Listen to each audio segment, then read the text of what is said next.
ጤና ይስጥልን ውድ ተመልካቾቻችን የተለያዩ ዓለም አቀፋዊ ጉዳዮችን በጥልቀት የሚዳስሰው ኤንቢሲ ዓለም አቀፍ ተጀምሯል። እንደ ወትሮ ነጻነት ላቀውና ቢኒያም ካሴ አብናሽ ቆይታ እናደርጋለን። ከኛ ጋር ሆኑ ነጻነት አለ ለነቢኒ ሰላም መልካም አለን። በርካታ ጉዳዮች ተከስተዋል በዚህ ሳምንት ካለፉት ቅዳሜ ወዲህ ያ ከቅዳሜ ፕሮግራማችን ወዲህ በጣም አንዳንዶቹ አስፈሪ በተለይም የሁቲና የአሜሪካ ጦር የገቡበት ሰጣገባና ጥቃቱ ከዛ ደግሞ በጣም አስፈሪና አሰቃቂው የእስራኤል ጦር አየር ኃይሉ በጋዛ የፈጸመውን ጥቃት ተከትሎ ከ410 በላይ ያው ቁጥሩ ቫሪ ያረጋል ብቻ ከዛም በላይ እጅግ ብዙ ቁጥር ሲቪሊያን ህፃናት ያሉበት እሱ በጣም ዘግናኝ የሚባል ነው። ከዛ ውጭ ደግሞ ኤክስፔክት ወይም ሲጠበቅ የነበረው የፕሬዝዳንት ቭላድሚር ፑቲንና የትራምፕ በስልክ ማውራት እነሱ በጣም ትልቅ ሜጀር ጉዳዮች ናቸው። መካከለኛው ምስራቅ ላይ ካሉ ጉዳዮች እንጀምርና ሀሳቦችን ተነጋግረናል። ያ አይ ቲንክ ክሮኖሎጂካሊም የሁቲው ስለሚቀድም የሁቲና የእስራኤል የሁቲና አሜሪካ ከሱኛው ነገር ብንጀምር የሁቲና የአሜሪካ ጉዳይ ያው ዶናልድ ትራምፕ ወደ ስልጣን ከተመለሱ በኋላ በአሸባሪነት ሌብል አድርገውታል። ድጋሚ የቀድሞም አሸባሪነት ተፈርጀው ነበር። የሆነ ሰዓት ላይ የማንሳት አይነት አዝማሚያ ነበር በአሜሪካ በኩል። ግን ትራምፕ ከመጡ በኋላ ደግሞ ኦፊሻሊ በአሸባሪነት ፈርጀውታል የሁቲ ቡድንን። ግን የሁቲ ቡድን እንደምታውቀው በትልቁ የዚህ ጦርነት ላይ ዋነኛው ኢንቮልቭ የማድረጉ ምክንያት በጋዛ ውስጥ ያለው ለፍልስጤማውያን አጋርነትን አሳያለሁ በሚል ምክንያት እንደሆነ ይታወቃል። ለፍልስጤማውያኖች ያለኝን አጋርነት አሳያለሁ በሚል ባለፉት 15 ወራት ከኦክቶበር ጀምሮ በነበረው ጊዜ በተደጋጋሚ ጥቃት ሲሰነዝር ነበር። ለምሳሌ በእነዛ 15 ወራት ውስጥ እስራኤል ላይ ከ40 በላይ ሚሳኤሎችን ባላስቲክ ወይ ክሩዝ ሚሳኤልን ያጠቃሉ። እንዲሁም በአጠቃላይ በቀይ ባህር ቀጠና ላይ ደግሞ ከ100 በላይ የሚሆኑ በሚሳኤሎች ደረጃ ነው። እንግዲህ ይሄኛውን ቁጥር ያነሳውል አቅሙ ምንድነው ከሚለው አንፃር ለመመልከት ስለሚረዳ ነውና ድሮኖች የተንቀሳቃሽ ሰው አልባ አውሮፕላኖች ደግሞ የጠቀስኩልን ቁጥሮች በእጥፍ አድርገው ቁጥራቸው እስራኤል ላይ ኤግዛክትሊ ያውና ይሄን አይነት ጥቃት እየሰነዘረ ቆይቶ አሁን በተኩስ አቁሙ ሲፈጸም በሐማስና በእስራኤል መካከል ተኩስ አቁሙ ሲፈጸም ሁቲም በተመሳሳይ ጥቃት አልሰነዘረም ብሎ ነበር። በመካከል እስራኤል ጋዛ ሰዎች የሚቀርብ የእርዳታ ሁማኒታሪያን ኤድ አቅርቦት ላይ እገዳ ስታስቀምጥ ያንን ተቃውሞ በመግለጽ እንግዲህ ሐማስ እንኳን በነገር ላይ ዝምታ መርጦ ነበር። ሐማስ እንኳን ያው ለዓለም አቀፍ ማህበረሰብ ከማሳወቅ ባለፈ ጦርነት ጀምራለሁ ብሎ ዛቻ ባላሰማበት ሁኔታ ላይ ሁቲ ማስጠንቀቂያ መልእክትን ያደረሰው ለእስራኤል ጥቃቱ ይቀጥላል፣ በቀይ ባህር ላይም እንዲሁም እስራኤል ላይም ጭምር ጥቃት ሰነዝራለሁ ወደ ማለት መጣ። ከዛ በዚህ ጥቃት ያው በዚህ የማስጠንቀቂያ መልእክት ዶናልድ ትራምፕ ቀድሞውን በአሸባሪነት ድጋሚ ሌብል ያደረጉት ሰው ናቸው።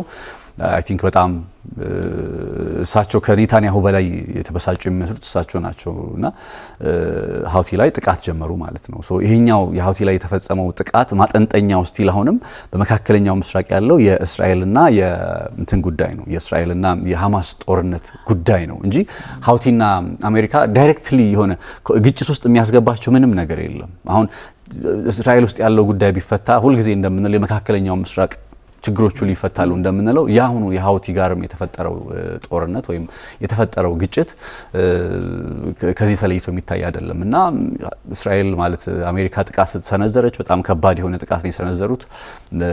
ለቀጣይ ሰዓታትም ቀናትም ይቀጥላል እያሉ ነው የሚገኙት የአሜሪካ ባለስልጣናት። ዜን ሁቲም ያጸፋ ምላሽ ሰጠ። የዩኤስ ሃሪ ቱርማን የሚባለው መርከብ ላይ ማለት ነው። ሶ እንዲህ ያለ አሁን ነገሩ ቀጥታ ደግሞ ማጠንጠኛው ማን እየሆነ መጥቷል? ኢራን እየሆነች መጥታለች።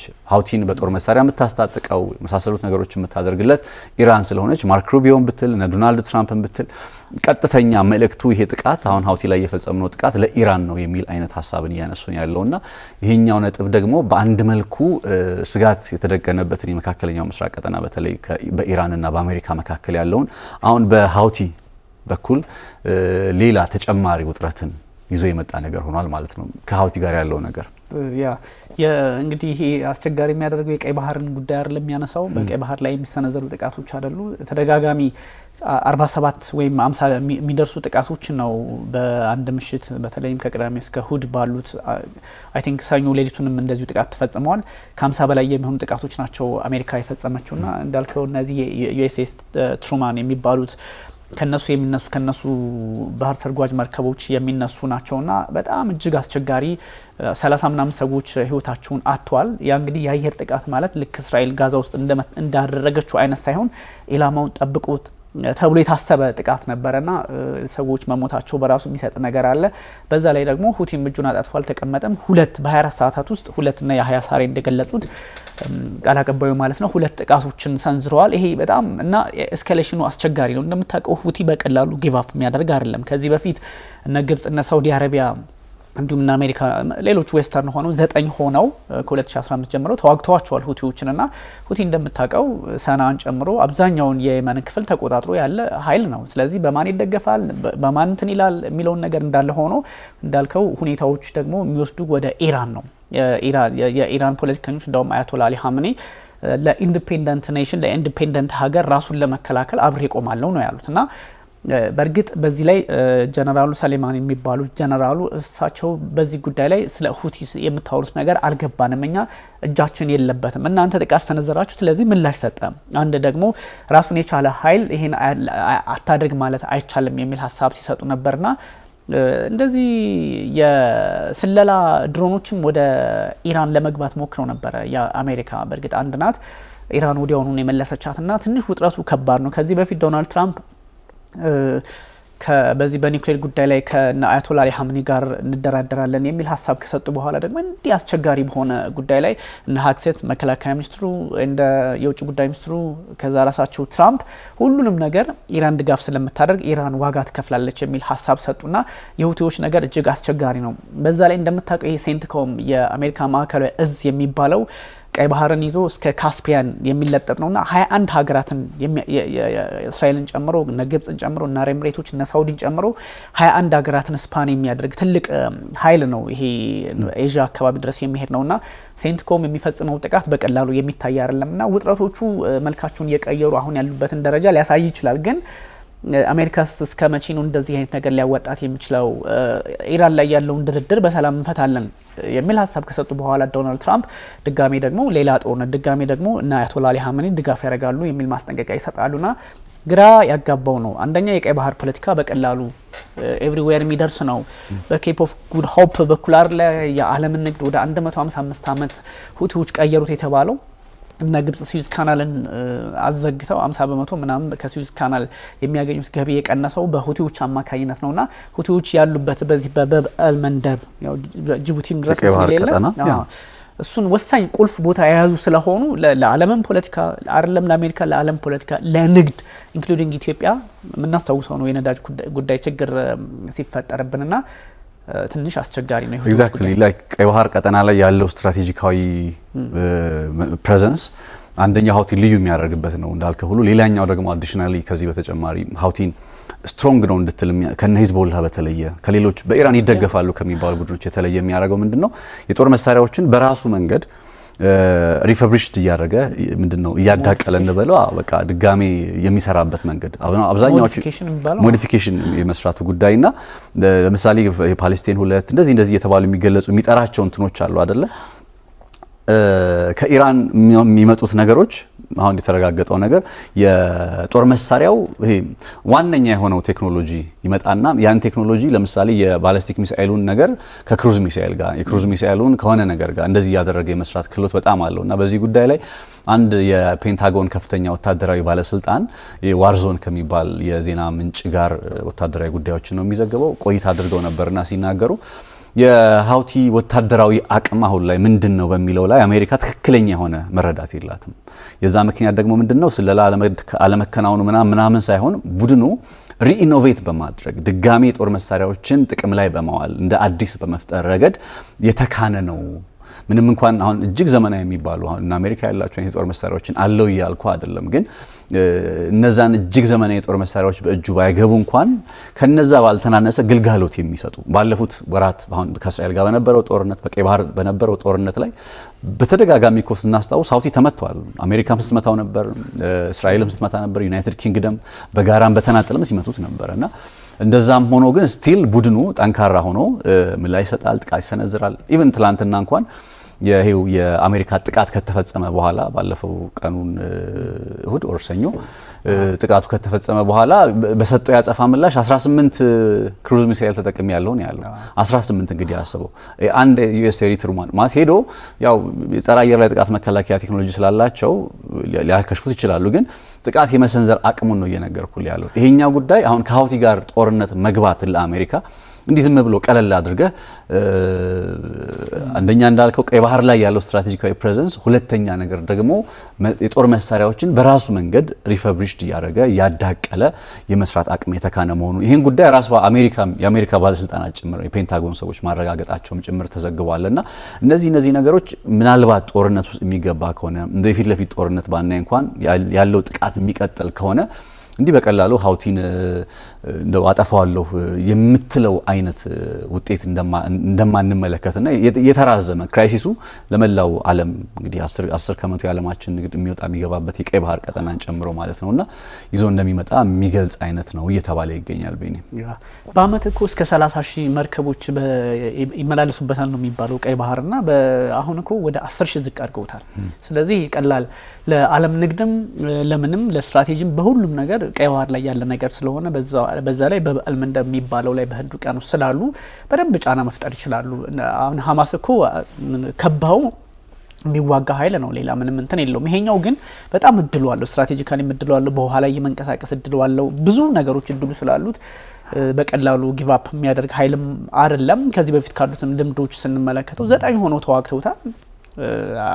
አሸናፊ ልትለው በምትችልበት ደረጃ ዋና ከተማን ጠቅልሎ አካባቢውን የተቆጣጠረበትን በቃ እያስተዳደረ ነው የመንን ጨምሮ ሰሜናዊ የመንን የሚያስተዳድረው የመን ነው እሱ ስለሆነ በቀላሉ ሊታይ የሚችል አይደለምና እንዲህ አይነት ነገሮች ዞሮ የመካከለኛው ምስራቅ ጉዳይ በዶናልድ ትራምፕ የሆነ አዲስ ነገር ይዘው ይመጣሉ የሚል ተስፋ ብዙዎች ጥለው ነበር እና ግን አሁን ደግሞ በጣም አስቸጋሪው ነገር የጋዛውን ነገር እናንሳው። የጋዛው ጉዳይ ይሄ እንግዲህ በተደጋጋሚ አንተና ይሄን ፕሮግራም ሲንጀምር ሁሉ ቪዲዮ ማየት በቂ ነው እንላለን አይደል? በቃ ሌላ ምንም አያስፈልግም። ቪዲዮ ማየት ፔኑን ማየት ያስፈልጋልና እስራኤል አሁን ሰሞኑን የፈጸመችው ጥቃት ትላንትና የተፈጸመው ጥቃት እጅግ አስፈሪ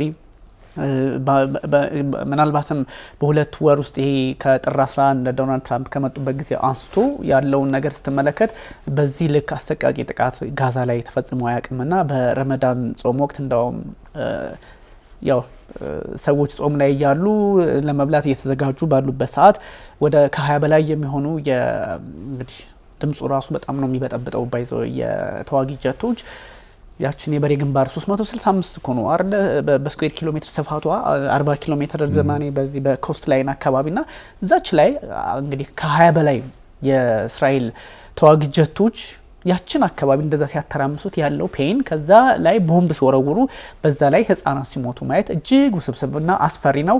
ጠቅላይ ሚኒስትር ቤንያሚን ኔታንያሁ የፐብሊክ ኦፒኒየን ተቀይሮባቸዋል። የማይካደው ነገር በጣም ተቀይሮባቸዋል። ዓለም እስራኤል የምታደርገው ነገር ልክ እንዳልሆነች አምናለች። ግልጽም ነው።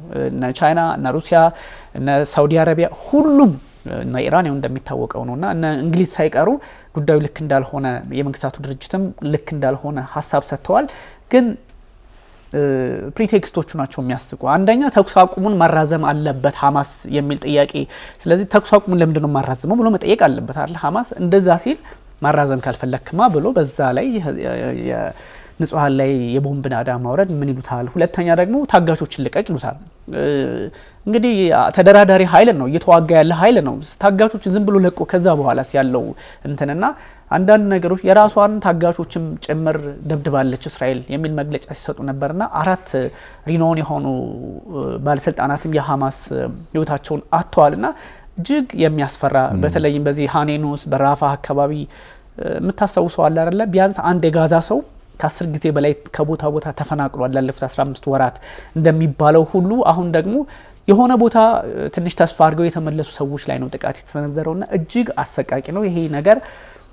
የእስራኤል ፖለቲከኞች እስከመቼ ነው ይሄ ፐብሊክ ባይዞ የዓለም ህግ እንደማይሰራ የዓለም ህግ አይሲሲ በለው የዩኤን አቅም በለው የዩኤንኤስሲ አቅም በለው እንደማይሰራ ፕሩፍ ያደረጉልን ሰዎች ቢኖሩ ጠቅላይ ሚኒስትር ቤንያሚን ኔታንያሁ ናቸው። ዛስዋይኮ መልቲፖላር ወርልድ ወይም የተለያዩ ልዕለ ኃያላት ሀገራት መሪነት የሚያስፈልገን አንዳንዴ በጣም ሁሌ መልቲፖላር ዓለምን ሳስብ በቃ ማሳያ አድርገህ የምታቀርበው እንዲህ እንደፈለጉ የሚሆኑት እስራኤልና አሜሪካ በቃ ማን አለብን ብለው ስለሚያስቡ ነው። ዛሬም በዩኒፖላር ዓለም ከ1991 ከቀዝቃዛው ጦርነት መፍረስ በኋላ ያለውን ዓለም እያስቀጠልን ነው ብለው ስለሚያስቡ ነውና ወደ በኋላ እንመለስበታለን። እሱን ጉዳይ ያው አብሮ ተያይዞ የሚቀጥል ጉዳይ ስለሆነ ማለት ነውና የጋዛ ጉዳይ በጣም ነው የሚያሳዝነው። ያው በደንብ አንተም አንስተዋል የተፈጠረውን ነገር ከ400 በላይ ሰዎች ሲሞቱ በቀን በአንድ ቀን ከኦክቶበር 7 ጀምሮ እንኳን የትላንትናው ጥቃት የመጀመሪያ ነው። ይሄን ያክል ሰው ሞታ ያውቅም በአንድ ቀን ውስጥ ማለት ነው። ዴድሊስት የተባለው በጣም ገዳይ የተባለው ጥቃት ለዚህ ነውና አስበው የተኩስ አቁም ተደርጎ የሰላም ስምምነት ይተገበራል ያለን የመጀመሪያ ምዕራፍ ሁለተኛ ምዕራፍ ብለን ተስፋ ያደረግን እንደ ግብጽ የመሰሉ ሀገራት ጋዛን መልሰው ስለመገንባት ታሳቢ ያደረጉ በመቶ ሺዎች የሚቆጠሩ የጋዛ ሰዎች ተመልሰው ወደ ቀያቸው በፍርስራሽ ውስጥ ህይወትን ለመክፋት ደፋ ቀና እያሉ ባለበት በዚህ ሰዓት ላይ ይህን አይነት ጥቃት ማድረስ መቻል እንግዲህ የእስራኤል ጠቅላይ ሚኒስትር ቤንያሚን ኔታንያሁ ቢሮ ጠቅላይ ሚኒስትራቸው ቢሮ የሚያቀርበው ምክንያት ምንድነው? ይህንን ጥቃት ለመፈጸም ሐማስ የቀረበለትን ሐሳብ አልተቀበለም የሚል ነገር ነው። አሁን ሐማስ የተቀረበለትን ሐሳብ ተቀብሏል ወይስ አልተቀበለም የሚለው ድምዳሜ ውስጥ ከመሄድ በፊት የመጀመሪያው ምዕራፍ ተኩስ አቁም ሲተገበር፣ ሁለተኛው ምዕራፍ ሲተገበር፣ ሶስተኛው ምዕራፍ ሲተገበር ምንድነው ስምምነት ላይ የደረሱት? ቀድሞም ከሁለት ወራት በፊት ሐማስና እስራኤል ምንድን ነበር የተስማሙት ከሚለው ነገር እንጀምር። ለምሳሌ ሐማስና እስራኤል በጊዜው ተስማምተው የነበረው ነገር ምንድነው ብትል ለ42 ቀናት የሚቆይ የመጀመሪያ ምዕራፍ የተኩስ አቁም ስምምነት በዛ ወቅት ላይ የእስረኛና የታጋቾች ልውውጥን ማድረግ የሚለውን ነገር ተስማምተዋል። ከዛ ከሴንትራል ከሆኑ ሰው ከሚበዛባቸው አካባቢዎች የእስራኤል ጦር ወደ ኋላ ትንሽ ያፈገፍጋል የሚል ነገር ተነጋግረዋል።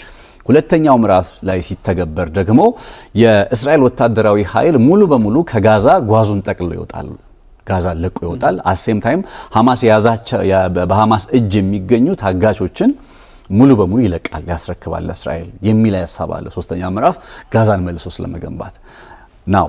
አሁን የመጀመሪያ ምዕራፍ 42 ቀኑ ተጠናቀቀ። ከተጠናቀቀ በኋላ ከ30 በላይ የሚጠጉ እስራኤላውያን ታጋቾች በህይወትም ያሉ አስክሬናቸውም የተመለሰ እንዳለ ሆኖ ለእስራኤል ሲመለሱ ከ1800 በላይ የሚሆኑ የፍልስጤም እስረኞች ደግሞ ለሐማስ ተሰጡ። በመጀመሪያው የተኩስ አቁም ምዕራፍ። አሁን ሁለተኛው የተኩስ አቁም ምዕራፍ ላይ ምን ኤክስፔክት ይደረጋል? ከጋዛ የእስራኤል ወታደራዊ ኃይል እንዲወጣ አሴም ታይም ደግሞ ታጋቾቹ እንዲለቀቁ። ይሄ ኳታር ውስጥ የተስማሙበት የጠቅላይ ሚኒስትር ቤንያሚን ኔታንያሁ ተወካዮችም የሐማስ ተወካዮችም የተስማሙበት ነገር ነው።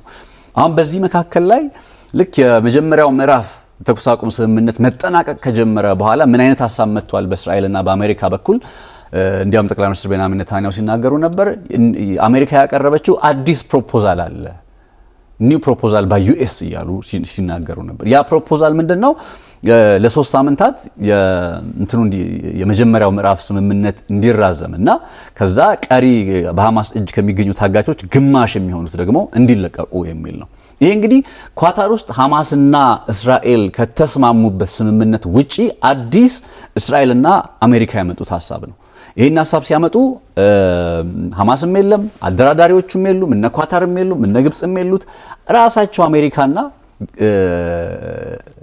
ማነች እስራኤል ብቻ ናቸው ተነጋግረው ለ3 ሳምንት ያራዝም ሐማስ ወስነው በ3 ሳምንት የሚያራዝምና ታጋቾቹን ይለቀቅ እኛ ጦርነት አንጀምርም ብለው ያቀረቡት ይሄን ሐሳብ ዳስ ዋይ ያቀረብንለትን የተኩስ አቁም ስምምነት ወይም ያቀረብንለትን የስምምነት ሐሳብ አልተገብርም ብሏል ብለው ሲናገሩ ወይም ምክንያት አድርገው ሲያስቀምጡ በሌላ ቋንቋ ያሉት ምንድነው? ከመጀመሪያው ቀን ወይም ከሁለት ወር በፊት ተተግብሮ ከነበረው የተኩስ አቁም ስምምነት አንፃር የተስማሙበትን ጉዳይ ሳይሆን ድንገት ከየት እንዳመጡት የማይታወቅ ወይም ሁለቱም ሀገራት ያው ማን አለብኝ ወይም ሐማስን እንደፈለግን ማድረግ እንችላለን ብለው ስላሰቡ ይመስለኛል ድንገት ይዘው የመጡትን የሰላም ሐሳብ ስላልተቀበለ ነው ይሄ ጦርነት የቀጠለው። ስለዚህ በመርህ ደረጃ ከተመለከትከው እንዲያውም ሐማስ እኮ ምን አድርጓል? እውነት ለመናገር ማለት በጣም ስለሚያሳዝን ነው እነሱ ያቀረቡት ምክንያት እንጂ ሐማስን ከመደገፍ አንፃር አይደለም። የኛው ፖይንት ማነሳል አንድ አሜሪካዊ ታጋች ልልቀቅ ከቀናት በፊት ዜናዎች ስንሰማ ነበር። አሜሪካዊ ታጋች ልልቀቅ፣ 4 ደግሞ አስክሬናቸውን ልመልስ። ይሄን ሁሉ ሲል የነበረው ሐማስ ወደ ሁለተኛው የተኩስ አቁም ምዕራፍ ለመግባት ድርድሩ እንዲጀመር ጥረት ከማድረግ አንፃር ሌላ ምንም ትርጉም የለው። ይህንን ጥረት ሲያደርግ የነበረው አካል ሐማስ አሁን በእስራኤል አማካኝነት ግን የጥፋቱ ወይም ደግሞ እስራኤል ጥቃት ለመጀመሯ ተጠያቂ ሆኖ እየቀረበ ነው ያለው። አሚን ቢሆን ኖሮ ነግሬ ነበር ማለት ቢሆን ኖሮ በእርግጠኝነት አንተም ታነሳው ነበር አይደለም። ይሄ የሐማስ ቡድን ለዚህ አሁን እስራኤል ለጀመረችው ጥቃት አልተቀበለችም። አዎ አሜሪካና እስራኤል አዲስ ያቀረቡትን ከሁለት ወር በፊት ከተስማሙበት ውጪ አዲስ ያቀረቡትን ሐሳብ አልተቀበለም ሐማስ። ያ ማለት ግን ከመጀመሪያው ምዕራፍ ውጪ ስለሆነ ወይም ከመጀመሪያው ስምምነት ሐሳብ ውጪ ስለሆነ ነው እንጂ ኖታዝን ተኩስ አቁሙ እንዳይቀጥል ወይም ጦርነቱ እንዲቀጥል ከመፈለግ አንጻር ነው ብዬ አልረዳምና መጠየቅ ካለበት መጠየቅ ያለበት የመጀመሪያው ነገር እንግዲህ ሁለተኛው ምዕራፍ ተኩስ አቁም ስምምነት እንዲተገበር እስራኤል ምን አደረገች? የድርድር ሂደቱ ምን ላይ ነው ያለው? እነሱ ጥያቄዎች ናቸው። ምክንያቱም የእስራኤል ወታደራዊ ኃይል ከጋዛ እንዲወጣ ኤክስፔክት ይደረጋል። ከጋዛ ለመውጣት የእስራኤል ወታደራዊ ኃይል ዝግጁ ነው ወይ? ቅድም አልካረለ ሐማስ ታጋቾችን ልቀቅ አሉ። እሺ ታጋቾችን ሐማስ ሲለቅ አሴም ታይም እስራኤል ከጋዛ ውስጥ ወታደሮቿን እንደምታስወጣ በምን እርግጠኛ መሆን ይቻላል? ምንም አይነው አንዳንዶች እንደፈለገች መሆን ትችላለች ከሚለው አንጻር ለምን ትወጣለች ሊሉ ይችላሉ። ግን ስምምነቱን ራሷ እስራኤል የተስማማችበትን ስምምነት መነሻ አድርጌ ይሄን ሐሳብ እያነሳ ያለሁትና እነዚህ ነገሮች ናቸው ዋነኛ የአሁኑ ጦርነት እንዲያገረሽ ወይም እንዲመለስ ያደረጉት ነጥቦች ብያምናለሁኝ። ሜቢ ልትቀጥልበት ይችላል። ለምን ኔታንያሁ ወደዚህ አይነት ውሳኔ ውስጥ መጣ? ለምን አሁን ይሄንን ማድረግ ፈለገ? የሚሉት ነገሮች ደግሞ ስትመለከታቸው በእርግጥም ቀድሞም ሲያነሱት ከነበረው ሐሳብ ጋር አብሮ አንድ በአንድ መሄድ እስራኤል ቀድሞም ጋዛን የመልቀቅ ሐሳብ እንደሌላት የመሳሰሉት ነገሮችን የሚያስረዳ ሆኖ ታገኘዋለህ። ቢኒ ብዙ ነገር ፕሩፍ የሚያደርግልህ ሲጀመር የዚህ ስምምነት እንግዲህ በሶስት አካላት እንግዲህ ኤክስተርናል የሚባሉት አሜሪካ፣ ካታርና ግብጽ ባሉበት ነው የሐማስና የእስራኤል ፖለቲከኞች ስምምነት አድርገው በዚህ በ42 ቀናት ውስጥ የሚጠናቀቅ የተኩስ አቁም ስምምነቶችን ጊዜው ሲዝፋየር ያደረጉትና ጦርነቱ ያው ቀጥሎ ነበር እኮ ከዚህ በፊትም። አሁን ይሄኛው በጣም ዴርሌስት የሚባል የሚያስፈራ አይነት ስለሆነ ነው እንጂ እኮ ሁሌ እኮ ጦርነት አለ፣ ሁሌ እኮ ጥቃት ይፈጸማል፣ የተኩስ አቁም ይደረጋል። እና በጣም የሚያሳዝን ነገር ስምምነቱ ይሄ አሁን ለምሳሌ ፌዝ 1 ፌዝ 2 ፌዝ 3 ነው አይደለ? ፌዝ 1 ላይ ያሉ የፌዝ 3 ጉዳይ ላይ ጀምረውታል። የፌዝ 3 ጉዳይ ላይ የጀመሩበት እነ ዶናልድ ትራምፕ መልሶ መገንባት ሂደትን ገና የመጀመሪያው ምዕራፍ ሳይጠናቀቅ እንደጀመረ ጋዛን መልሶ መገንባት የሚል የራሳቸውን ሀሳብ ይዘው መጡ። ከስምምነት ውጭ ነው። በእርግጥ አንድ ላይ ኤክስኪዩት የምታደርጋቸው ነገሮች ናቸው። ፌዝ 1 እያለ የፌዝ 2 ጉዳይ ልታነሳው ትችላለህ፣ ሀሳቡን የፌዝ 3ንም ልታነሳው ትችላለህ። ግን ፌዝ 1 ወይም ምዕራፍ 1 ሳይጠናቀቅ የተወሰነ ርቀት እየሄደ ባለበት ሰዓት ሶስተኛው ላይ የሚፈልጓት ፖይንት የመልሶ መገንባት ነገር አመጡ ዶናልድ ትራምፕ። እንደዛ ሲያተራምሱት የአረብ ሀገራትም እና ግብጽ ደግሞ የ53 ቢሊዮን ዶላር የራሳቸውን ደግሞ በ5 ዓመት ውስጥ የሚጠናቀቅ ይዘው መጡና ሁሉም ነገር እንደማይሆን ያሳያል። ምዕራፍ 1 ላይ ያለ ስለ ምዕራፍ 3 ሁሉም ትግሉ ምዕራፍ 3ን ማስፈጸም ሆነ። ይሄ ባለበት ሁኔታ ደግሞ አንተ እንዳልከው በተወሰኑ ሳምንታት የመጀመሪያው ምዕራፍ እንዲጠናቀቅ የሚል ሀሳብ አለ። የመጀመሪያው ምዕራፍ አይ ቲንክ ሜይ 1 ነው አይደል የተጠናቀቀው። ከተጠናቀቀ በኋላ 3 ሳምንት ወይም ደግሞ እስከ ኤፕሪል 15 ድረስ እንዲራዘም እስራኤልም የዶናልድ ትራምፕ አስተዳደርም ጠይቀዋል። ለምንድን ነው ያ ማለት እንግዲህ ለ3 ሳምንት ሲቀጥል ታጋቾች ይለቀቃሉ። አንዳንድ ፕሪኮንዲሽኖች በሙሉ ፌዝ 2 እና ፌዝ 3 ላይ ሊጠናቀቁ የሚችሉትን በእነዚህ በተጨማሪ 3 ሳምንታት እስከ ኤፕሪል 15 ባለው ጊዜ ይፈጽሟቸዋል። ስለዚህ ፌዝ 2 ላይ ምንድነው ይዘህ የምትቀርበው? ሐማስ ሁሉንም ታጋቾችን ለቆ ሐማስ ሁሉንም ነገር ከሰጠ በኋላ የመደራደር አቅም ያለው ማለት ነው። ስለዚህ አስቸጋሪ ነው። አንተ እንዳልኩ ለምን በዚህ ሰዓት ለምን ድሮም ይታወቃል። ጠቅላይ ሚኒስትር ቤንያሚን ኔታንያሁ ባይዞ ከባድ ተቃውሞ አለባቸው። እኔ አይ ላቭ እዛ ቴል አቪቭ ላይ ኢየሩሳሌም ላይ ተቃውሞ የሚያነሱ ሰዎች አሉ። አንደኛ ብዙ አይደንቲቲዎች ስላሉ ያው ሞር እንትን ላንለው እንችላለን ግን ቢያንስ ሌላውን ትታችሁት ስለ ሰብአዊነት ጥያቄ የሚጠይቃለ ስለ የታጋች ቤተሰቦች ደግሞ ህብረት አላቸው እንደምታውቀው በሱ ምክንያት የሚጠይቁ አሉና ብዙ እስራኤላውያን ይቃወማሉ። ያ ማለት እንግዲህ አይደግፉትም ማለትም አይደለም ግን እንደዚህ አይነት ተቃውሞ በሚያስነሱበት ሁኔታ በዓለም ዙሪያ ያለው የዓለም ፖለቲከኛ ደግሞ የሚሰጠው ሪስፖንስ የሚሰጠው ምላሽ አጸፋው አሁን ስትመለከተው ጠቅላይ ሚኒስትር ቤንያሚን ኔታንያሁ ልክ እንዳልሰሩ የኔታንያሁ አካሄዳቸው ዋጋ ሊያስከፍል እንደሚችል ይሄ የሁለት ሀገራት መፍትሄ ምናምን እሱ በጣም ሩቅ ነው አይደለም ጋዛ በሴሜሪያና በጁዳ ምንድነው ዌስት ባንክን እኮ በሱ ስምም የሚመጠቅለል ነገር አለ የሁለት ሀገራት መፍትሄ ይሄ በቃ ሩቅ ህልም እየሆነ ነው የሚመጣው ምክንያቱም ጋዛ ላይ ያለውን ነገር በዛች የበሬ ግንባር በመታል ቦታ ላይ የሚደረግ ወታደራዊ እንቅስቃሴ የእስራኤልን ፖለቲከኞች ፍላጎት በደንብ ያስከበረ ካልሆነ የፊላደልፊ ኮሪደር ምን ሊያደርጉት ነው ግብጽም እኮ ጥያቄ ታነሳለች የመጀመሪያው ምዕራፍ ላይ አንዱ እኮ መልቀቅ የነበረባቸው አካባቢ እሱ ነው ራፋ ላይ እኮ ጦር መኖር አልነበረበትም በመጀመሪያው ምዕራፍ ላይ ግን ራፋ ላይ ጦር አለ ትላንት ሙሉ ጋዛ ሲደበደብ ያደረው በዛ ሁኔታ ነውና በጣም አስቸጋሪ ነገር ነው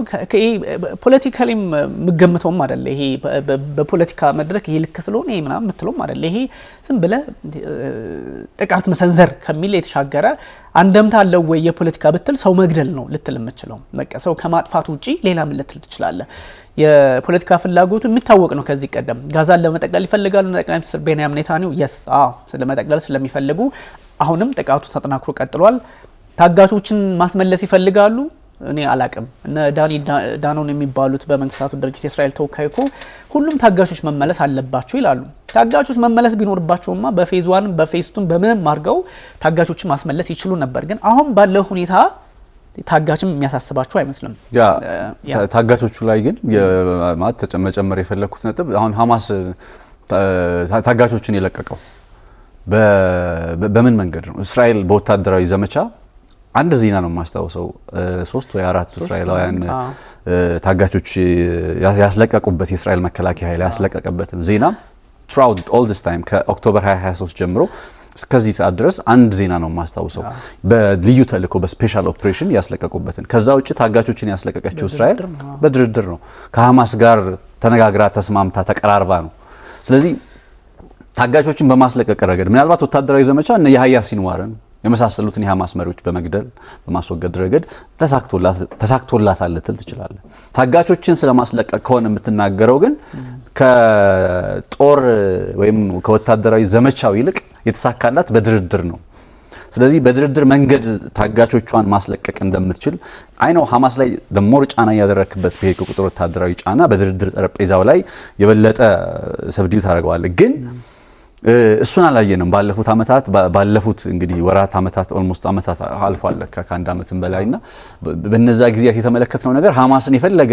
እንትን ብትለው የፈለገ ብትደበድበው ጉዳት ብታደርስበት ታጋቾቹን ግን አይለቅም ታጋቾቹን ግን አሳልፎ አይሰጥም የመጨረሻ the last resort አይደል እንዲያውም አሁን ጥቃቱ ሲጀመር እኮ በቃ አሁን በእጃችን ውስጥ በሚገኙ ታጋቾች ላይ የሞት ሰርቲፊኬታቸውን ኔታንያሁ ቆረጠ ነው ይያሉ የነበረው የሐማስ ሰዎች ሊትራሊ ዝም ብለህ ካሰብከው በቃ እዛኝና ይሄ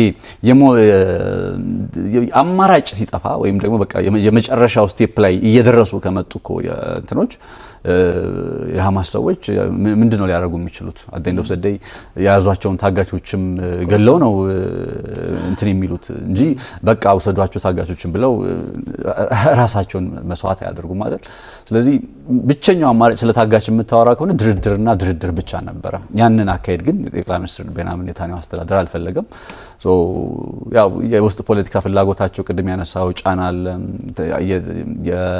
የትራምፕ ደጋፊ ሆኗል አሁን ትራምፕ መካከለኛው ምስራቅ ላይ ጦርነት አቆማለሁ ይያለ ሲናገር የነበረ ሰው አሁን በጣም በቃ ያቺ የነጩ ቤተ መንግስት ቃል አቀባይ ማነች ወጣት ልጅ እሷ ከቢቢሲ ጋር ያደረገችውን ቃለ መጠይቅ ላይ ካየው በቃ ሐማስ ብቻውን ነው መጠየቅ ያለበት ለዚህ ጦርነት መልሶ መምጣት ይያለች ስትናገር ነበርና የዶናልድ ትራምፕ አስተዳደር አቋም አሁን ተጠያቂነቱን የሐማስ ያደርጋል አሜሪካንም ማሳውቀው ነበር አክቹሊ ጥቃቱን ከመፈጸማቸው በፊት ለትራምፕ ማሳውቀው ነበር ኔታንያሁና ይሄ ጉዳይ ስትመለከት አንድ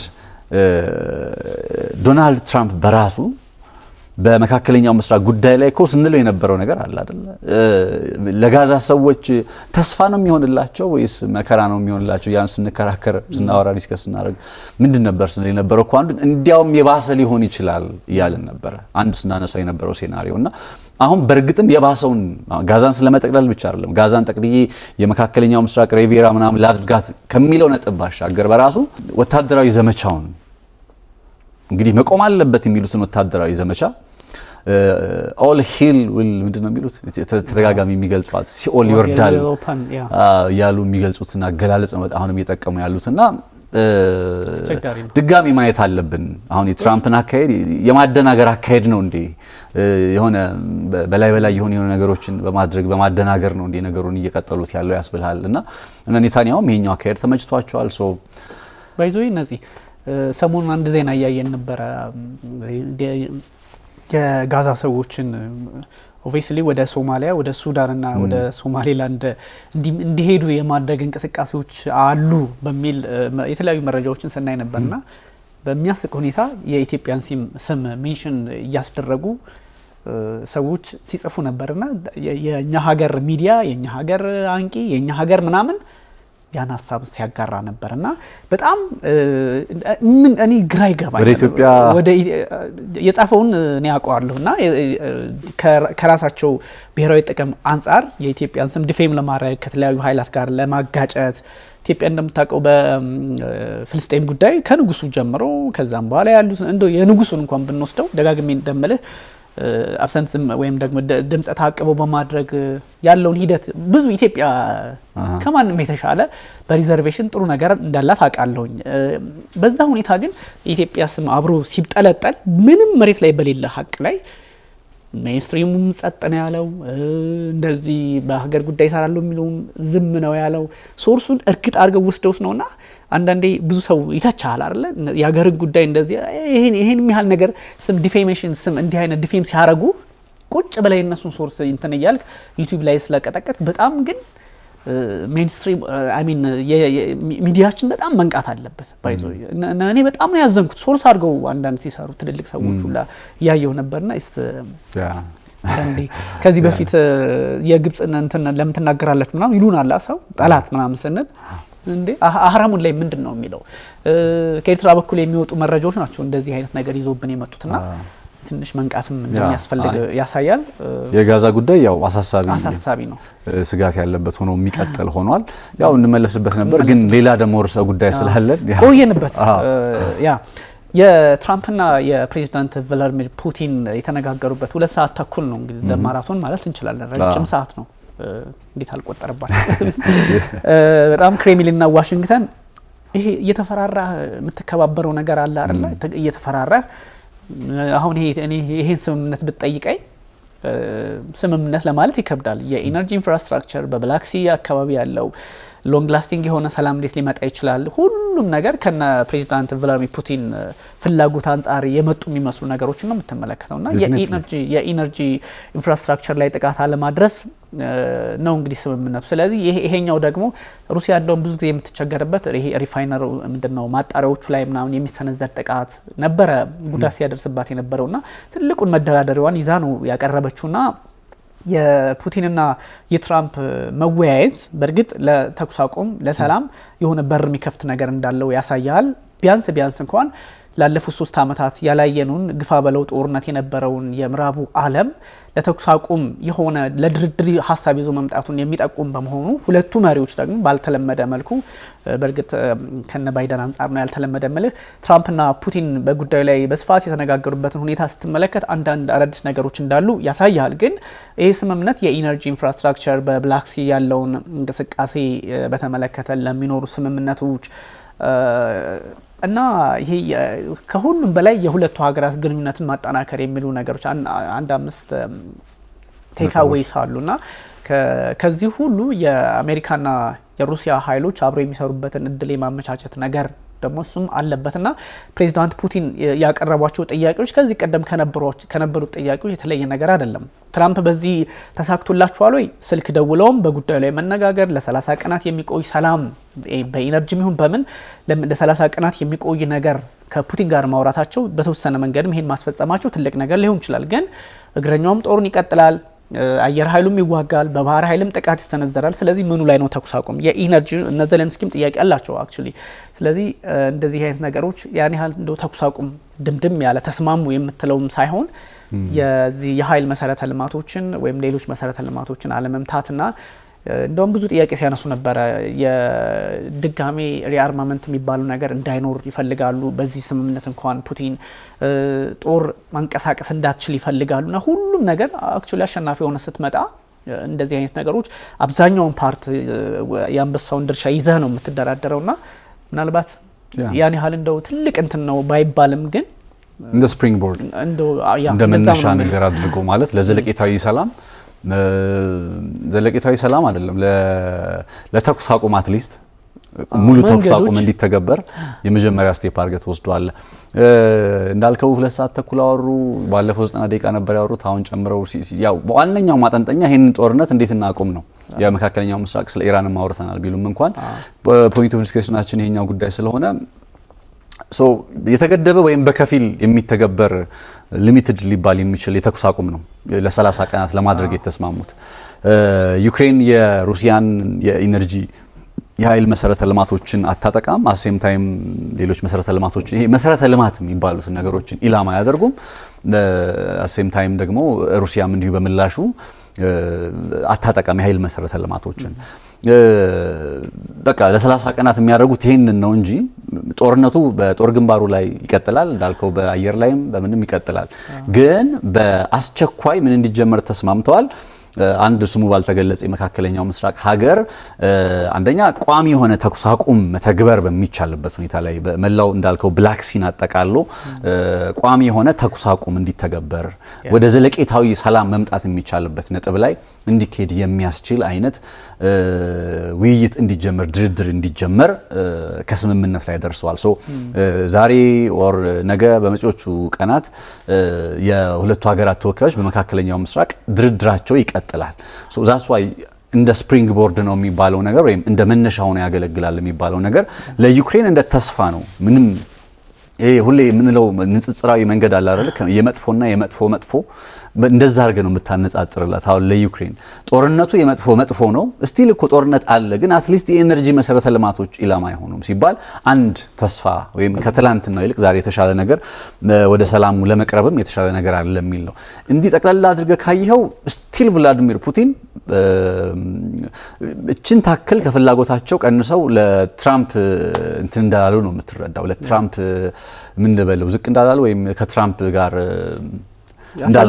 አሳልፈው የሰጡት ፍላጎት የለም። ኤግዛክትሊ ያው ለምሳሌ አሁን ትላንትና በነበረው የተኩስ አቁሙን እንግዲህ ከፊል ተኩስ አቁም ሊሚትድ የሆነ ተኩስ አቁም ለማድረግ ባደረጉት የስልክ ቆይታ ላይ እንኳን ዋነኛ የልዩነታቸው ነጥብ የነበረው ሪአርማመንት የሚባለው ጉዳይ ነው።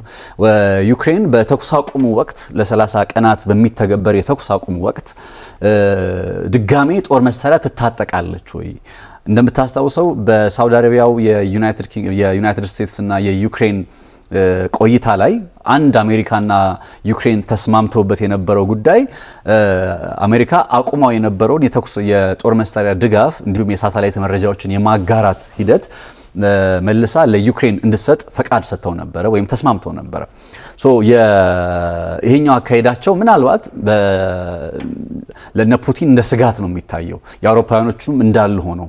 ስለዚህ አሁን የ30 ቀናት አሁን እኮ ትራምፕ ሌላው ቢቀር ምን አልተሳካላቸውም መሰለ ከዘለንስኪ ጋር ተመካክረው በቃ አዲስ ነገር ይዤ እመጣለሁ ብለው ሲናገሩበት የነበረው ለ30 ቀናት የሚተገበር ሙሉ ተኩስ አቁሙን በማድረግ ረገድ እንኳን አልተሳካላቸውም። ለምን ከተባለ አሁን እያልኩልህ ያለው የሪአርማመንቱ ጉዳይ ይመጣል ማለት ነው። ሪአርማመንቱን በተመለከተ አሜሪካ ሆነች የአውሮፓ ሀገራት በተኩስ አቁም ስምምነት ወቅት ዩክሬንን በምንም መልኩ እንዳያስታጥቁ የፑቲን አስተዳደር ይፈልጋል። ይሄኛውን እንደ ቅድመ ሁኔታ አስቀምጦታል። ከትራምፕ ጋርም ረጅም ተወያዩበት የሚባለው አንዱ ነጥብ ይሄ ነው። ይሄኛውን ጉዳይ ደግሞ ዶናልድ ትራምፕ እንደምታውቀው ምንም እንኳን ጦርነቱን ለማቆም በጣም ፍላጎት ቢኖራቸውም አሴም ታይም ደግሞ የአውሮፓ ሀገራቱ ጉዳይ ያሳስባቸዋል፣ የዩክሬን ጉዳይ ያሳስባቸዋል። ማለት ዝም ብሎ አይደለም ይሄ በቃ ዩክሬን የራስሽ ጉዳይ ከሚለው ነገር ያው የራስሽ ጉዳይ ማለታቸው እንዳለ ሆኖ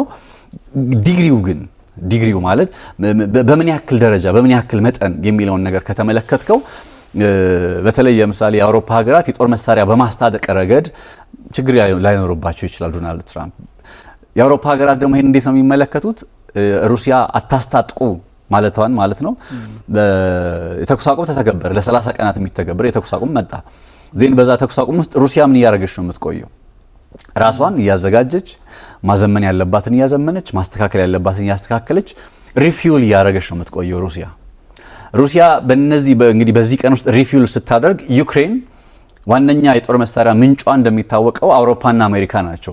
ስለዚህ እነሱ አያስታጥቁ ማለት ወይም የጦር መሳሪያ አይስጧት ማለት በሌላ ቋንቋ ከተኩስ አቁሙ በኋላ ድንገት ሩሲያ ዩክሬን ላይ ዘመቻዋን ብትቀጥል ዩክሬን ምን ነው የምትጠብቃት? ሩሲያ ራሷን አስታጥቃ አዘጋጅታ ዘምና ስትመለስ ዩክሬን ግን ባዶ እጇን ቀርታ ነው የምትጠብቃት። ስለዚህ ከዚህ አንጻር የዩክሬንን አቋም ማለት የሩሲያን አቋም የአውሮፓ ሀገራቱ አይፈልጉትም። ዩክሬንም አትፈልገውም። ስለዚህ ዶናልድ ትራምፕን በዚህ ጉዳይ ላይ አሁን ዘለቄታዊ ማለት ለ30 ቀናት የሚተገበረው የተኩስ አቁም ሙሉ በሙሉ እንዲተገበር በማድረግ ረገድ ውይይት ይደረግበት በማለት የገፉት ለዚህ ነው።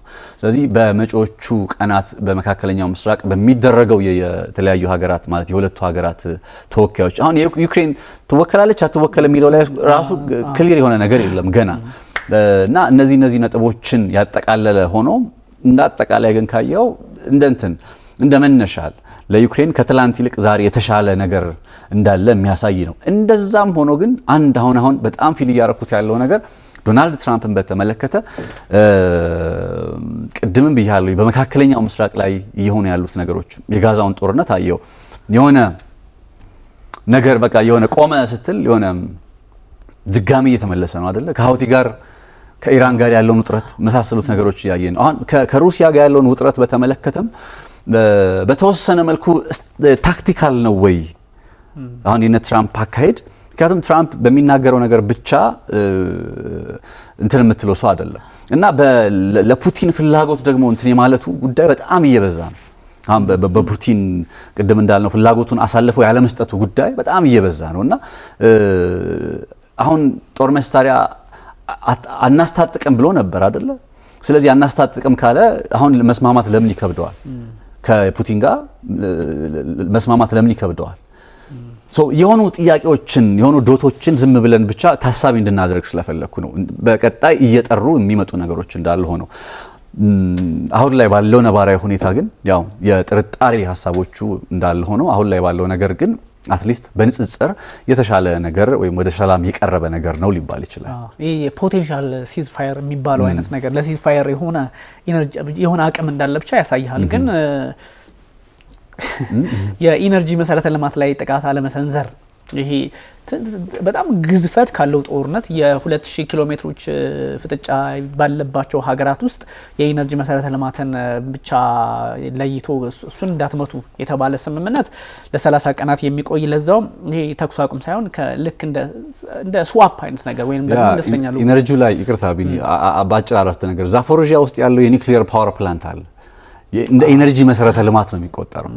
የኒውክሊየር ፓወር ፕላንቱ እጣ ፈንታ አንደኛው ምስራቅ ዩክሬን ለሩሲያ ይሰጣል ወይስ ለዩክሬን ይመለሳል ክርክር ሲመጣ የዛ ኒውክሊየር ፓወር እጣ ፈንታ ነውና አይ ቲንክ በጣም ፒቮታል የሚሆነው ወደፊት የነሱ ጉዳይ ይመስለኛል። ኢነርጂ የሚሉትም አይ ቲንክ ለዛ ነው የማስበው። የአድቫንቴጅ ይዘው ነው በቃ ፕሬዚዳንት ቭላድሚር ፑቲን የተደራደሩት ከትራምፕ ጋር ማለት ትችላለህና ብዙ ነገሮቹ አሁን ከዚህ የኢነርጂን ጉዳይ ብቻ አንስተ እግረኛው ጦርነቱን ከቀጠለ እንደውም ለሩሲያ በትልቅ አቅም በትልቅ እንቅስቃሴ ብዙ ቦታዎችን ልትቆጣጠር የምትችልበትን እድል ፈጥር የሚችል እንደሆነም እየተነገረ ይገኛልና አንደኛ የትራምፕ አቋም እንዳልከው ትንሽ የሆነ በጣም ዓለምን ረብሹ ዓለምን ከበጠበጡ በኋላ አንዳች የጠራ ነገር የሚፈልጉ ሰው መስሎ ነው የሚታዩትና አሁን እንደምታዩ ደግሞ በርካታ ተቋማትን የዩኤስኤአይዲን ጨምሮ የተለያዩ የአሜሪካን ሄጅሞኒ ሲያስከብሩ የነበሩ ሚዲያዎች ሳይቀሩ ጫና ውስጥ እያስገቡ እስከ መዝጋት የሚደርሱበትን ሂደት ስትመለከተው ዶናልድ ትራምፕ ምንድነው አቋማቸው ወደ ውስጥ መመልከታቸው ያን ያህል የአሜሪካ አንተ እንደውም ብዙ ጊዜ ትለኛለህ ከኔቶ መውጣት ትልልቅ ተቋማትን መዝጋት አሜሪካ ኤግዚስተንሷን በዓለም ላይ ያላትን መቀነሷ ፓወርፉል ሆና ወይንም ደግሞ ሱፐር ፓወር ሆና እንድትቀጥል ያደርጋታል እነትም ጥያቄ ያስነሳል። ነገር ግን ምናልባት ደግሞ ደጋግመን ይሄ ዲክላይን እያደረገ ያለ ስልጣኔ አለ የሚለውን ከመረዳት አንጻር ይሆን ዶናልድ ትራምፕ ያው እሳቸው ብቻ ስላልሆኑ ከጀርባቸውም ያሉ ብዙ ፖለቲከኞችም አማካሪዎቻቸውም ግምት ውስጥ ስለሚገቡ የሆነ ዲክላይን እያደረገ ነው የሚባለው ነገር እነ ቻይናን እንቅስቃሴ ከመስጋት አንጻር እነሱን የተመለከተ ስለዚህ የተረበሸ ዓለም ፈጥረው አንዳች የሆነ ነገር ይዞ ሊመጡ ይችሉ ይሆን የሚል ጥያቄ እንታነሳ ያደርጋልና ይሄኛው ድርድር አንደኛ ሲስፋየሩ እና ፕሬዚዳንት ፑቲን ያነሱት ነገር የሳተላይት ኢሜጅ መስጠት የለበትም የሚል አቋም አራምደዋል። እንደምታውቀው ክሩስክን በ5 ቀናት ውስጥ ተአምር የተፈጠረው በሱ ምክንያት ነው። ስለዚህ አሜሪካና ሩሲያ ጦርነት ውስጥ አልነበሩም ማለት ከባድ ነው። አሜሪካ በሌለችበት ጦርነት አይደለም ዩክሬን አውሮፓም ጥያቄ ውስጥ ይገባል። በዚህ በጥቂት ቀናት ውስጥ ያን ሁሉ ኩርስክ አይ ቲንክ እንግዲህ ነፃ ወጣለች ነው የሚሉት የተወሰነ ነገር ይችላል ከ70 እስከ 90 ከመቶ ነፃ ወጣለች። ኦልሞስት ወጣለች። ምክንያቱም በጣም ዘለንስኪ አለን ዛሬም በቃ ችግር የሆነብን ሳተላይት ነው እንጂ ብቻ እሱን ስጡን እናስመልሳታለን እያሉ ነው። የመጨረሻው ኃይላቸው ነው ያለው ባይዞ እዛ ያለው ትራምፕ እንደውም ባለፈው ወርተንበታል የወንድ በር ነው የሚባለው ለሰጧቸው ይውጡ ወይ ደግሞ የሆነ ማሳከር እንዳይፈጠር የሚል ጥያቄ ለፑቲን አቅርበው ነበር። ፑቲንም ተቀብለዋል። እሱን ስትመለከት አደገኛ ነገር እንዳለ ያሳይሃልና ይሄ ሪአርማመንት ነው በጣም የሚያሳስባቸው። ለ30 ቀናት ተኩስ አቁም ይደረግ ሲባል ፑቲን እርግጥ የዋህ ሰው አይደለም። 30 ቀን ተኩስ አቁም ይደረግ ሲባል ልታስታጥቁ ነው ወይ ልታደራጇት ነው ወይ አውሮፓ በፖላንድ በፊንላንድ በኩል እያስገባ አቅሞን ሊያጠናክርላት ነው ወይ ለዩክሬን የሚል ከባድ ጥያቄ ሲያነሱ ነበርና እነሱ ነገሮችም አሁን መዘጋት እንዳለባቸው ለዛ ነው ሲስፋየሩ ስኬታማ ሊሆን የሚችለው እነዚህ ነገሮች ሲዘጉ ነው የሚል አቋም እያራመዱ ያሉት ፕሬዚዳንት ፑቲንና ዞሮ ባሸነፍክ ቁጥር ዞሮ ትልቁን የመደራደሪያ መድረክ በያስክ ቁጥር እንዲህ አይነት ነገሮች በጥቃቅን ነገሮች ትደራደራለህ። አሁን ዘለንስኪ ምንም የሚልበት ጊዜ አይደለም። አሁን ወደ አውሮፓ ሊሄዱ ይችላሉ። አውሮፓ ሄደው የጀርመኑ ኦላፍ ሾልዝ ያው እሳቸውም በቅርቡ ስልጣን ይለቃሉ። እሳቸውም ከጎናቸውንም ብለዋል። ፊንላንድ ገብተዋል መሰለኝ ዘለንስኪ። እነዚህ ነገሮችን ስትመለከት የአውሮፓ ሀገራት አሁንም የሆነ ድሮፕሌት ይፈልጋሉ። የሆነ ትንኮሳ ነገር አለ ወደ ሩሲያ ታሪካዊ ጠላት ብለዋታል። እንግዲህ ምን ልታረግ ትችላለች? ሩሲያ እኮ በጦር ግንባር ያላትን ነገር ሁሉ ሙሉ በሙሉ ሴኩር ማስቀጠል ካልቻለች ነገ ከነገ ወዲያ አይደለም 30 ቀን በሆኑ ጊዜያት ድምጥ ማውጣት ሊያጠፋት እንደሚችሉ ትገምታለች። ግን አሁን ባለው ሁኔታ ደግሞ እነ ፕሬዚዳንት ዶናልድ ትራምፕ አሜሪካን የምታህል ኃይል ዲፕሎማሲ የመጀመሪያ አይነት አካሄድም አላት ከነ ሩሲያ ጋር። እንደውም ከተነጋገሩባቸው ጉዳዮች መካከል ከዚህ ከተኩስ አቁም ከጦርነቱ ከነ ኢራን ባሻገር ይሄኛው ነው የሁለቱ ሀገራት ግንኙነት እንዴት ይመስረት፣ እንዴት ነው ኖርማላይዜሽኑ በደንብ ፕሮሰሱ ሊጀመር የሚችለው የሚል ጥያቄ ነው ያለውና ብዙ ነገሮችን አላነሱም። ትራምፕ በዚህ ተሳካላቸው ወይስ አልተሳካላቸውም ለማለት እጅግ አስቸጋሪ ቢሆንም ፑቲንም በርግጥ ኔቶን ስለመቀላቀል እነዚህ ግዛቶች በምስራቅ ዩክሬን ያለው ግዛቶች አራቱ ክራይሚያን ጨምሮ ስለነሱ የሚያነሱት ነገር የለምና ሁሉንም ነገር ስትመለከተው አትሊስት በባህር በእግረኛና በአየር ላይ ያለውን ውጊያ በምን መንገድ ይቋጭ የሚባለው ነገር ካለ ይሄ ሁሉ እንዳለ ይሄ ሁሉ ጥያቄ ትልልቆቹ ጥያቄ ቀጥለው ለሚቀጥሉ 30 ቀናት ውይይት እየተደረገባቸው ቀጥለው ነገር ግን በዚህ በኢነርጂ ላይ የሚፈጸምን ጥቃት ማቆም ከማን አድቫንቴጅ አንፃር ነው የሚለውም እንዳለ ሆኖ እነዚህን ስትመለከት ይሄ ስምምነት እንደያን ያህል በጣም ተስማሙ ልትለው አትችልም። እና አርቲን ስትመለከት እኮ የነሱ ዘገባ እኮ ፕሬዚዳንት ፑቲን ትልቁን እድል ፈጥረው ወዲያውኑ ነው ባይዘው ፑቲን ጦራቸው የኢነርጂ መሰረተ ልማትን እንዳይመታ ያዘዙትና ይሄ ሁሉ ከትርምስ የተሻገረ ላይሆን ይችላል። ያ ታይም ደግሞ ኢነርጂ ሲባል በሌላ ቋንቋ ምን ማለት መሰለ? አዎ ኒውክሊየሩም አለ እና ደግሞ አሁን የሬር ማዕድናት ጉዳይ ተስማምቶ የለ ሳውዲ አረቢያ ውስጥ ዩክሬንና አሜሪካ እነዛ ሬር ማዕድናት የት ናቸው ያሉት? ምስራቅ ዩክሬን ውስጥ እነዛን ሬር ማዕድናት በአግባቡ ለመጠቀም ምን ያስፈልጋል? ኢነርጂ። ስለዚህ የትራምፕ ሞር አካሄድ ኢስ ሞር ኦፍ ከሱ ኢንተረስት አንጻር ነው ከዩክሬኖች ኢንተረስት አንጻር እንኳን ይሆን አይደለም አሁን ዝም ብለህ ስትመለከተው ከዛ ትልቁ ደግሞ አሁን ኢን ደ ሎንግ ረን ለ30 ቀናት የኃይል መሰረተ ልማቶችን እንዳልኩ ዛፋሮጂያ የመሳሰሉት ቀጠናዎች ላይ ያለ የኒውክሌር ፓወር ፕላንት በነገር ላይ በአውሮፓ ግዙፉ የኒውክሌር ፓወር ፕላንት ነው እነ ፈረንሳይ እንኳን ያላቸው ባለፈው ስለ ኒውክሌር ሲጎረሩ የነበሩት እነ ፈረንሳይ እንኳን ዛፋሮጂያ ውስጥ ያለውን ያው ዲስማንትልድ ማለት ዶርማንት ከመሆኑ በቀር ማለት ነውና ኒውክሌር ፓወር ፕላንት ግን አዘ ኤንድ ኦፍ ዘ ዴይ ኒውክሌር ፓወር ፕላንት ነው ስለዚህ እዛ አካባቢ ላይ ለሚከናወን የሬር እርዝ ማዕድናት ጉዳይ በቃ ማጠንጠኛ ሊሆን የሚችለው አንድ ዛፋሮጂያ አካባቢ ውስጥ የሚገኘው ስፍራ ነውና አሁን በዘላቂነት ጦርነቱን ስለመቋጨት ሳስብ በፑቲን በኩል የሚመጡ ቅድመ ሁኔታዎች አሉ ላይክ ኔቶ ምናምን ከዚህ ቀደም አውርተንባቸዋል የምስራቅ ዩክሬን ግዛት ጉዳይ አሁን ምን ይባላል መሰለ በዘላቂነት ጦርነቱ በሚቆምበት ቅርጽ ወይም ሂደት ላይ ክራይሚያን ለሩሲያ ሰጥቶ የሴባስቶፖልን ጉዳይ ለሩሲያ ሰጥቶ የተቀረው ዩክሬንን ምስራቃዊ ዩክሬንን ግን ለዩክሬን እንዲመለስ ለማድረግ የትራምፕ ፍላጎት አለ አሁን ይሄ ትራምፕ ፍላጎት በነ ፑቲን በኩል እንዴት ነው ተቀባይነት የሚኖረው እንደምታውቀው ፑቲን ደግሞ በምንም አይነት ተአምር ቢሆን ያዝነውን የምስራቅ ዩክሬን ግዛት አሳልፈን አንሰጥም ይያሉ ነው ታስታውሳለህ የሆነ ጊዜ ስንከራከር ነገሮቹ ሄደው እዚህ ቦታ ላይ መምጣታቸው አም ኤክሳይትድ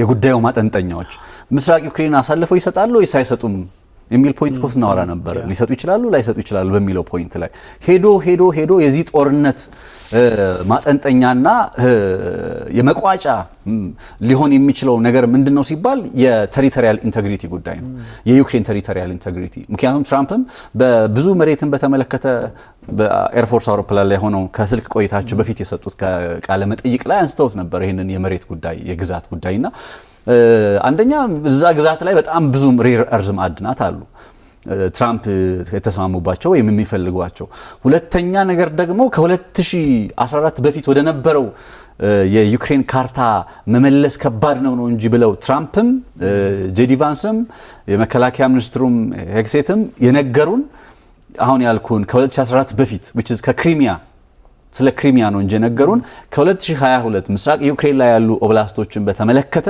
ያነሱት ነገር የለም ስለዚህ እነዚህ የምስራቅ ዩክሬን ግዛቶች እጣፈንታ ምንድነው የሚለው ጉዳይ ሌላኛው ዲፋይኒንግ የሆነ የነን ጦርነት በመቋጨትና ባለመቋጨት አሁን ስለ ተኩስ አቁም አይደለም እያወራ ያለው ስለ ዘላቂ ሰላም ነው እያወራን ያለነው አንዱ ፖይንት እሱ ነው ሁለተኛውና መሰረታዊ ነጥብ ደግሞ የሰላም አስከባሪ ኃይል ይገባል ወይስ አይገባም የሚለው አሁን ትራምፕ ታስታውሳለህ ከፈረንሳዩ ጠቅላይ ሚኒስትር ፕሬዝዳንት ኢማኑኤል ማክሮን ጋር ከተነጋገሩ በኋላ በሰጡት ጋዜጣ መግለጫ ላይ ፈረንሳይ ወታደሮቿን ወደ ዩክሬን ለማስገባት ያሳየችው ፈቃደኝነት የሚደነቅ ነው የሚበረታታ ነው እነ ዩናይትድ ኪንግደም የመሳሰሉትንም ሲያደንቁ ነበር ፑቲን ደግሞ የትኛውም አይነት ሀገር በዩኤን ሰንደቅ ዓላማ በአውሮፓ ህብረት ወይም በተናጠል በሀገራ ሰንደቅ ዓላማ እንድትገባ አይፈቅዱም እሳቸው የፑቲን ፍላጎት ምንድነው ምናልባት በዛ አካባቢ ላይ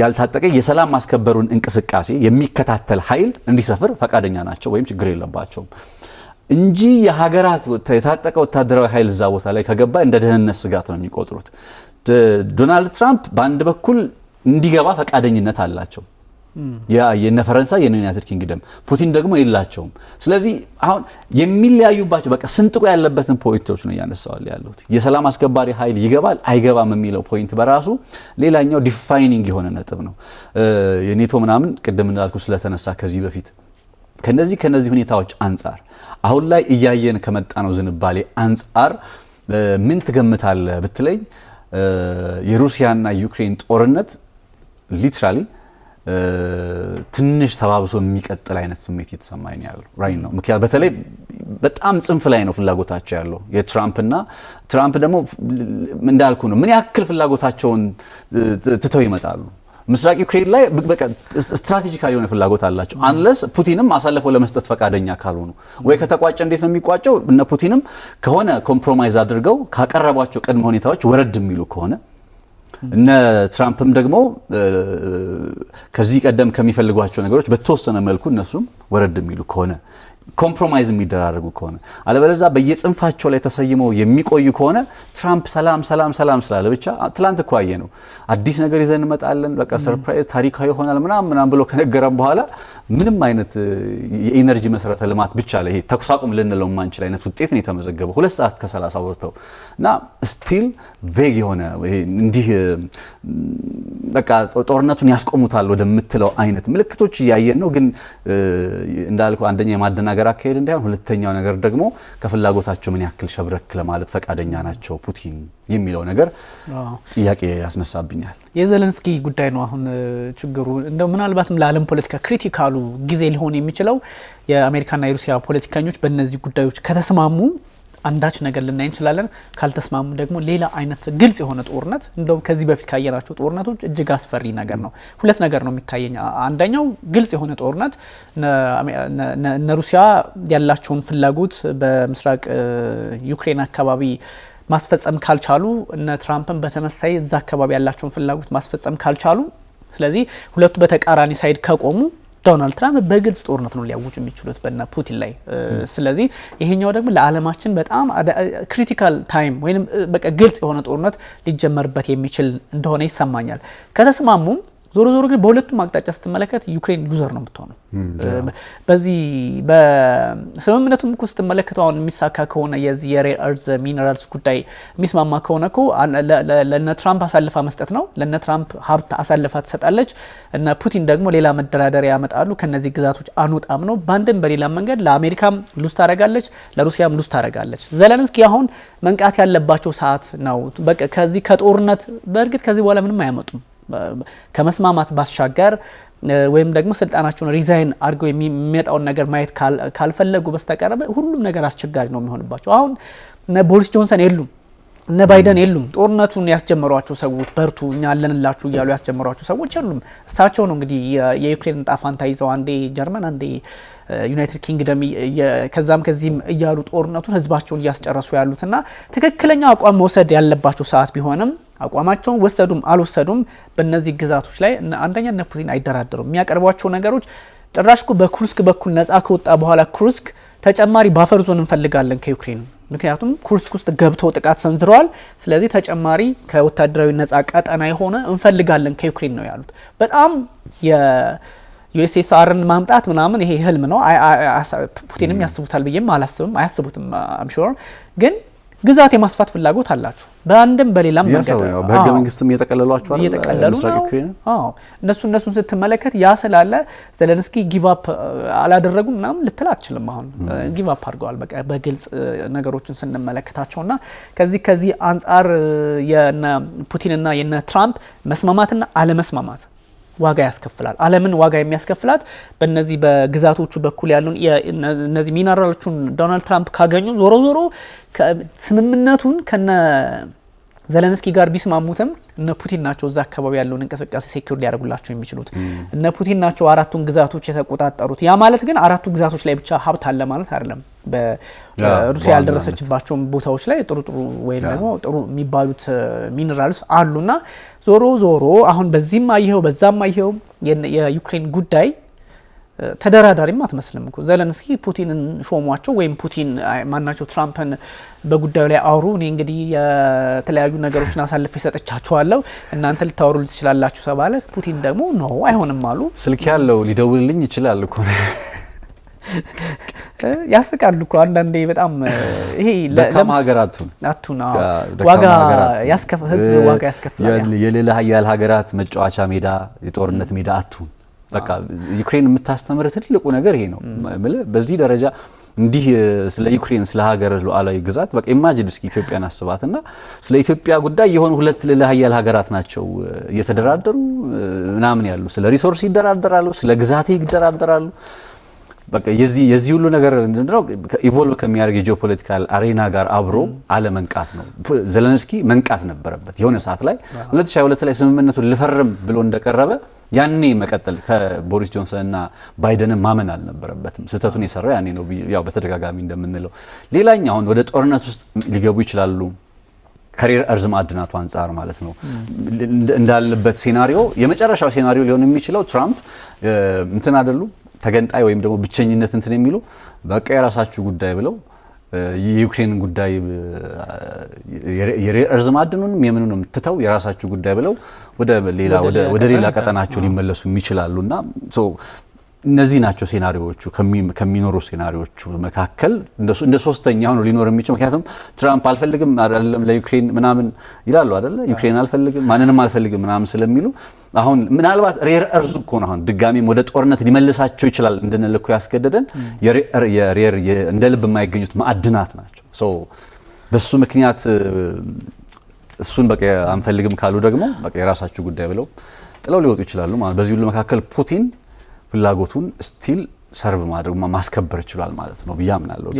የሚድል ኢስቱን እንግዲህ ውይይት ካየን በኋላ ደግሞ የተለያዩ ሀሳቦች በደንብ ስለሚወጡ ቅዳሜ እንመለስበት እንችላለን በዚህ ጉዳይ ላይ። የዛሬውን እናጠናቀቅ። ታንክ ዩ ቢኒ በጣም አመሰግናለሁ። ውድ ተመልካቾቻችን ስትከታተሉት የነበረው ኤንቢሲ ዓለም አቀፍ ነው። የተለያዩ ጉዳዮችን የመካከለኛው ምስራቅን ጉዳይ በተለይም የጋዛው ሰቆቃ ምን ይመስል ነበር፣ የሁቲና የአሜሪካ ፍጥጫ፣ ከዛም ባሻገር የፕሬዝዳንት ቭላድሚር ፑቲንና የዶናልድ ትራምፕ የስልክ ውይይት ለ2 ሰዓት ተኩል የቆየው ምን አንደምታ አለው የሚለውን በስፋት ዳሰነዋል። ነጻነት ላቀውና ቢኒያም ካሴ አብራችሁ ቆይታ አድርገናል። ቸር ጊዜ ይሁንላችሁ።